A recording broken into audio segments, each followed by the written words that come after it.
We are back with another video, and things have gotten worse for Cardi B. Wow, wow, wow. Before we get into anything, like, comment, and subscribe to the channel. So, unfortunately, STEF0N Diddy, who lost the Super Bowl, also had his side chicks, not just Pre and his baby mamas at the Super Bowl to watch him lose, but he also had a girl named Shanika, who's allegedly his other mistress, at the Super Bowl. I'm like, damn, how many women do he got? Now, she is bad. I can't front. She is very pretty. But she was posted up at the Super Bowl, and allegedly she's also messing with STEF0N Diddy. So that's another reason why allegedly Cardi B unfollowed STEF0N Diddy, and they're having a bit of a rough patch in their relationship right now. I'm like, goodness gracious, STEF0N Diddy got all the hoes. Now it only gets worse. Cardi B had allegedly spent $1.2 billion on the Super Bowl after party, which neither Cardi B and STEF0N Diddy attended because he lost, obviously. But his other baby mothers had front row tickets with her son. Cardi allegedly found out things went south, and then she unfollowed him on social media, and then she also posted that she was leaving the Super Bowl early. Cardi B is also allegedly behind the scenes pissed that she did not perform with Bad Bunny. Now, some people were saying, oh, well, she was never going to perform because her rehearsals for the her tour and the Super Bowl didn't really align. Okay, because, you know, she is going on tour the next few days. But here's the thing. She did SNL, and it definitely didn't look like she had much time to rehearse for SNL. But if she really wanted to, she could have done rehearsals for the Super Bowl. And allegedly, she was trying to do the Super Bowl, but Camel Face and other people behind the scenes felt like Gaga would have been a better guest because she's bigger and she appeals to the white audience. Cardi B don't appeal to the white audience. Okay? And to me, Cardi B doesn't also appeal to the Latin market either like that. Because if we're talking about a lot of her Latin collaborations, like she did one with Shakira. She did one with Anita. Those collaborations have flopped. She's not really a Latin artist like that. She just appeals to hip hop, in my opinion. But she is very much pissed that she didn't get to perform at the halftime. She spent a lot of money. Allegedly, it wasn't $1 million, but she allegedly did spend a good amount of money on the after party for the Patriots if they had won, and to fly some of his family out because, you know, she was expecting to be there right next to Robert Kraft like she was the last time. But when she found out the side chicks, the baby mamas, the mistresses, Pre, who used to be off the cheat side chick, was there, she was pissed. But you still gotta pay when you plan a party, and just because you cancel last minute, you still gotta pay. So she took it out when it came to that. But hopefully on her tour, she can make that money back. Now, moving on from that, Megan Thee Stallion threw Klay Thompson a party for his birthday. If you guys had noticed, okay, during the Super Bowl. And she had Bone Thugs and Harmony at the birthday party because I guess that is his favorite rap group. Okay, so you know, she did surprise him at his birthday, and allegedly she's doing a lot of, you know, public appreciation for Klay Thompson. You know, she publicly showcased how she be cooking for him and his father. She be going to all his games, supporting him. You know, she threw him a big birthday party. The reason why she's doing this is because she's trying to marry Klay Thompson.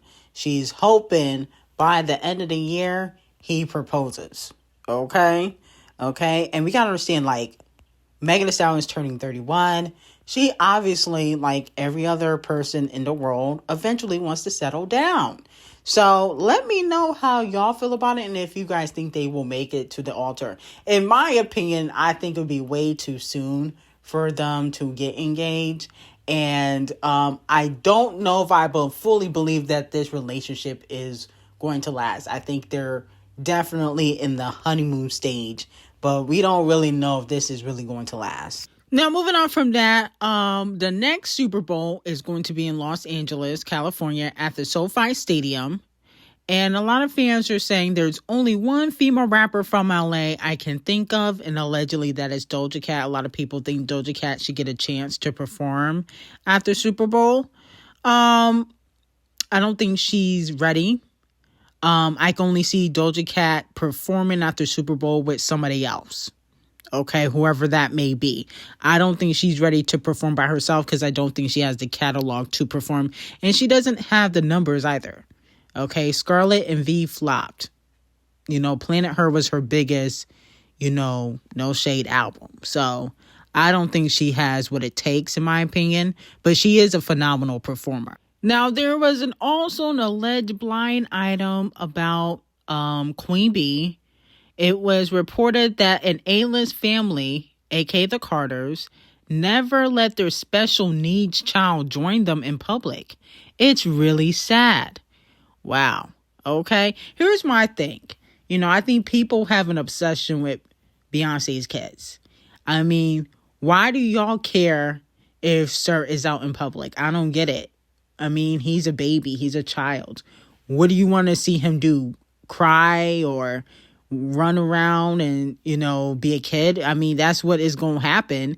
Just like you see Rumi run around and act like a child and be a kid. I don't understand the obsession people have with Beyonce's children. It's getting a little bit weird. Like, oh, why we never see Sir? Who cares? Okay. Blue Ivy's next up anyway. If you're going to focus on any of Beyonce's children, it would only logically make sense to, focus on Blue, who's coming for the spot. Now, speaking of Blue, a lot of people were saying Blue Ivy was looking just like Beyonce at the Super Bowl. Let me know if y'all agree. It's definitely given that because of the hair. The hair was giving Beyonce all around. Okay? So a lot of people feel like she is definitely morphing into the Queen Bee. And I mean, obviously that's Beyonce's daughter. Who else is she gonna look like? I remember a lot of people was trying to call Blue Ivy ugly when she was younger. But now y'all can't say that. Y'all have nothing to say. Okay? Because now she has blossomed into a beautiful young girl. Now, speaking of Beyonce has told Camel Face behind the scenes, since he gets to choose who performs at the Super Bowl, she has told him behind the scenes that he should get a female performer for next year. Okay? Because we had, I think, 3 male performers back to back. We had Usher, Kendrick, and then we also had Bad Bunny. So that's 3 male performers we've had back to back. Beyonce has told Camel Face that maybe it'd be a good idea to get a female performer. Here's my thing. Camel Face has been trying to get the Chart Obsessed Races to perform for years. She always turns it down. I personally think that the reason why she's turning it down, because she already owned her masters. So that can't be the reason anymore. That's what the reason she was given. I'm waiting to own my masters. I think Taylor Swift knows that when it comes to performing, she's not going to live up to the hype. Okay? She has the star power. And she definitely has the sales, but Taylor Swift cannot dance. She can barely sing, in my opinion. Her talent is more of the songwriting, and I don't even think that she's that great of a songwriter, since she writes like a 15-year-old girl. She don't write like a grown woman. If I didn't know who Taylor was, like if I've never seen her in my life, I would have thought that Taylor was like 20 or younger. Because that's how she writes her music. She don't write from a grown woman perspective. She write from a 15, 16-year-old girl. Okay? And I think that's why, one of the reasons why she doesn't really show a lot of growth in her recent music. But she definitely has the star power, but she's already, has turned down, Camel Face multiple times. A lot of people are hoping that Purdy Chicken will be able to headline one time. I'm like, no, I'll pass on that. I think if we talk about a female artist, I think it should be Ariana. But the thing is, I don't know if she can do it by herself, but I think Ariana would be a really good Super Bowl headliner. Okay, maybe she can bring Big D0JA with her. Okay, because I think Ariana gonna need guests. Taylor can do it by herself because she has the star power. And I think she got a bigger star power than Ariana. I just don't think she got more talent though. So let me know how y'all feel about it, and if you guys think another female should be able to perform for next year. Now, speaking of Bad Bunny's halftime show breaks record with over 135.4 million views. Okay, so congratulations to Bad Bunny. He broke Kendrick Lamar's record, not by much, but he did break the record. And, I don't know if it's well deserved because I was underwhelmed by the performance, but Bad Bunny does have a really big audience. So congratulations to him. And then next, J. Cole is expected to sell between 260,000 and 300,000 copies by the end of the first week. It could be the biggest opening week of the year for an album. So congratulations to J. Cole on that. In my opinion, I'm not shocked. I don't know if he'll make it to 3 or over 300,000 unless he get that payola package. But 260, that's pretty good, I feel like, for J. Cole. And in my opinion, the reason why I feel like it's even doing this much first week, we all know that J. Cole has talent, but I think a lot of people were really trying to see if the hype was going to be there for the fall off, because he has been teasing the fall off for years. So I think a lot of people tuned in to see, what it was going to sound like with the features. And, the features weren't really given.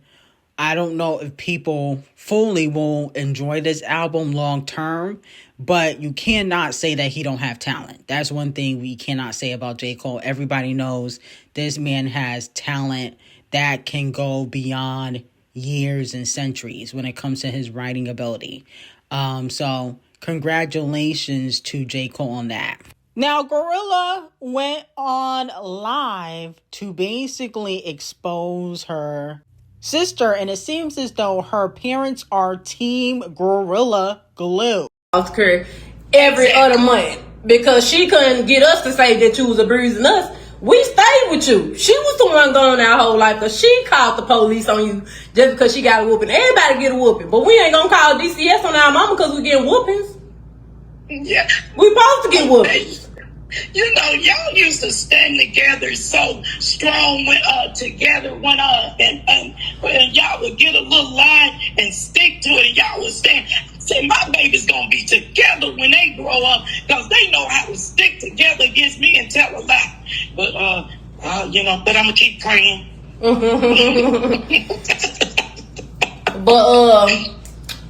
like I said, I don't like y'all being in the public because, like I said, you gonna do stuff like go work because you still want to. So it ain't no point of that's why I ain't want you. My mama begged me to put statements out to take her side, and Mom, you keep doing what you want to do. You keep getting spoiled every month, and you keep working because you want to work because you don't want to lay on your back and beg nobody for nothing. We resigned because the girl told where we were, the hours that we were going, so we had to resign. And that's fine because you don't gotta. How many hours was you working there anyway? 2, 3. So you going to work for 2-3 hours, but she acting like you just need to go work there. I'm pretty sure that's $200 a week. She didn't know we were working at first. And when I couldn't give her the money, I did, and I said, well, I'm working. She said, you working? So that made her think that I was struggling. Mm-hmm. It's cool, Ma. You taken care of. You can get whatever you want. You don't got to explain nothing. I let you come on here on my live, so they can worry how I treat you. Man, look, you have been outstanding. I could never pay you back for all the shit. I don't know, count. That's all that matters. You and my mama taken care of, and I'm happy. You take damn good care of me. Thank you, Dad. You take damn good, man. You deserve I ain't got no complaints. You deserve I it. could never pay pay you back for all you done. You done bought me cars, you gave me parts, you gave me plenty of money. I done traveled all over the United States with you. You have exceeded my wildest dream. Now, Gloria, you know I love all y'all. Good, bad, and ugly. So basically, what I'm getting is basically what I said before. And if y'all was on my Patreon, I kind of talked about this. Glorilla gives her family money, but she just can't take care of them fully. That's what I'm getting from this. Because I just don't think your mama want to work just because she don't want to lay on her back. Okay? I think that this whole live, in my opinion, was staged to make it seem like Glorilla is taking care of them like that. But I don't think that is the case. I think she's giving her family money, especially when they needed it. But I don't feel like she fully takes care of everything because her mama just admitted that she works. And even though it may not be full time, I don't think that she would really want to work if she really didn't need to. In my opinion, is not coming off as working is a choice. Is coming off as they need to work. Okay? And they should. Not necessarily the parents, but the siblings. You know, if Glorilla can retire her parents, I think she should.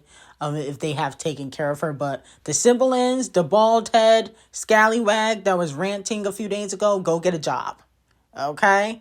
But the mother kind of admitting that she works means that Glorilla can't afford to take care of them like that. And I don't see why she should be forced to get herself in debt to take care of her family when she is trying to build a career. So that's how I feel about it. But anyway, I got some very hot tea on Lil Jon and his son, Snoop Dogg, and Blake Lively, and the Chart Obsessed Racist link will be in the description. I hope you guys have a great day.